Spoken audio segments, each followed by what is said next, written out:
Donald Trump joins us. Mr. Trump, thank you very much. If you were President of the United States today, I would imagine you'd be preparing for the big storm. Well, you'd be preparing for a lot of problems, I can tell you. It's we have bigger problems even than the storm if you look at our country. We have some very big problems. Well, you're right about that. You know, Donald Trump, as we speak to you now, we understand Hillary Clinton's having a rough day today. Her emails were attempted to be hacked by Russians, and we know at least over the course of 4 hours on an August date in 2011. This is something that we've been going through this morning, and we have about 3 of them that we can show you. But before we go through the specifics on these emails, what about Hillary Clinton's situation here, that she was made vulnerable by these Russian hackers in the form of fake speeding tickets, strikes you?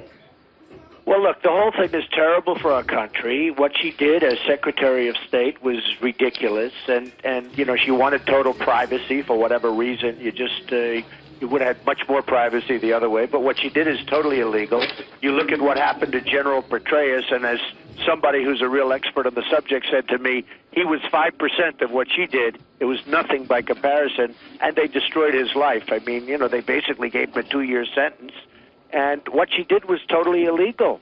And it's hard to believe that nothing further is... I mean, it's hard to believe that she's even talking about running for president. You wouldn't believe it's possible, frankly, with what she's done and even the criminality involved, that she can be talking about running for president. Well, speaking of the criminality, if she, you know, the FBI is looking at it right now. If they decide not to indict her, what would that say? It would obviously be politics, right? Well, I think they probably won't indict her because... You don't? Yeah, because the Attorney General is from New York, who I believe is a friend of Hillary Clinton. I think they probably won't indict her, and it's very unfair to General Petraeus and other people who have been indicted for far less than what she's done. But it's pure politics, and it's Democrats. And what will be interesting, if a Republican gets in, hopefully it's going to be Trump, if a Republican gets in, what would be, you know, you have a 6-year statute of limitations on this.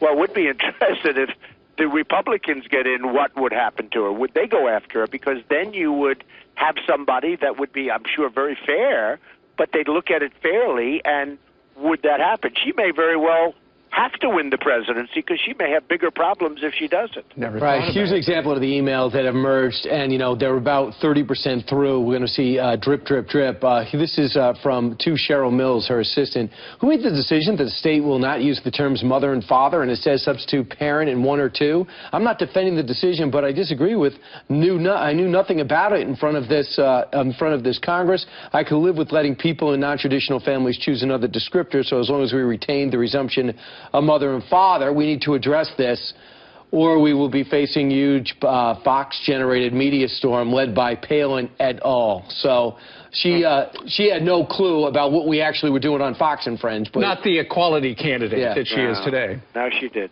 Right. Let's move on and let's talk about something else. We were talking about your comments 48 hours ago before the new news happened, with Russia going ahead and bombing and giving us hours' notice, saying stay out of the area. We're going to start bombing. They tell our emissary in Baghdad this information without consultation. And now we find out, Donald Trump, they're not even bombing ISIS. They're bombing enemies of Assad. Does that change your stance of letting Russia handle it? Well, you know, the biggest problem I have is that you look at what's gone on with Libya, with Gaddafi, and Iraq with Saddam Hussein, and with all of these people that we've been fighting against, and the problem is far greater. I mean, Iraq is a total disaster, but Iraq led to the Middle East. Then you look at Libya, total disaster. We don't know who these rebels are. You know, we're supposed to be fighting with rebels.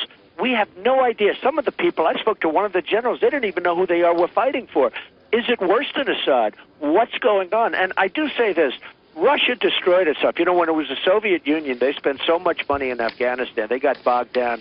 You watch. I bet they get bogged down again. They're going to go in here, they're going to get bogged down again.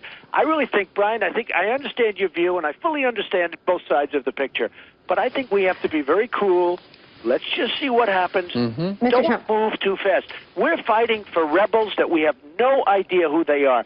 They're probably Right. going to be, if based on everything else we've seen with Iraq and with Libya, they're probably going to be worse than what you have in right now. And what you have in right now is very bad. It is very bad, sir. Let me just ask you this. I don't believe you when you say sit back and let Russia take the lead. You're not a person who wants anyone to take the lead. No, you want to but- be number but- one. Why but rest Elizabeth, on their you- laurels when they are underhanded and undermining our methods right now? And we find out they're not even bombing who they said they would. But you don't want to jump in for people that we don't even know who they are. We're fighting for people that we have no idea who these rebels are. I've heard the rebels are worse than anybody else. I mean, if they could be ISIS. Do we agree that have ISIS no is our idea enemy? who they are. Donald Trump, do we agree that No, ISIS is our ISIS enemy? is absolutely the So enemy. that's where our intention was. ISIS is absolutely the enemy, and we have to do something very strong against ISIS, and frankly, we should be bombing the hell out of them. And frankly, go beyond the lines. You have to go beyond the lines of Syria. You know, we're talking about Syria, but ISIS is in Iraq, a very big league.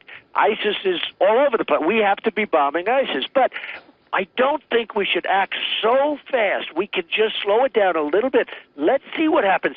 Remember this. We're fighting for people that we have no idea who they were. Some of them we didn't even know until recently. And by the way, they could be ISIS. We could be fighting for ISIS. So I think we have to be very cool. I'll be honest. We have to be, and that's not usually the way I am. I want to be, I want to be very proactive. But I think we have to watch it, see. I believe Russia has a big stake in getting rid of ISIS also because they don't want them going into Russia. Right. I've heard that for a long time. If I knew who these people were, if we thought they were George Washington, if we thought they were great, I'm all for you. But we have to find out. We have no idea who we're fighting for. All right. And it could be worse than Assad. As bad as he is, he's bad. But it could be worse than Assad. Yeah, I mean, look at Gaddafi and Mubarak and Hussein. We had regime change in all those places. And look what happened. Right. Exactly. We took the lid off the garbage can. Should have left the lid on it. Meanwhile, let's take a look at the brand new USA Today Suffolk University poll. And congratulations, you are, once again, leading the pack at 23%. You're 10 above Ben Carson and Carly Fiorina.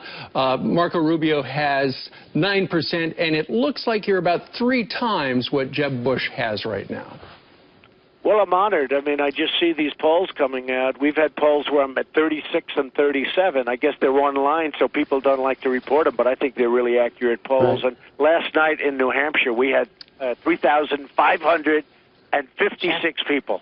It was unbelievable, and the enthusiasm and everything else. So there's something happening out there that's really beautiful to watch. And we got a glimpse of Melania in her first interview. Will we be seeing more of Mrs. Trump? At People magazine, right? Well, you will, and I'm sure she'll be on your show at the right time. She's going to be there. She would love to be. Well, save her spot. Melania and I have talked before. We cannot. Absolutely. She's got a great perspective on being an immigrant to this country. Right. Yeah. All right, Donald Trump, thank you very much for joining us. Go run your empire and your presidential campaign. I will. Thank you very much.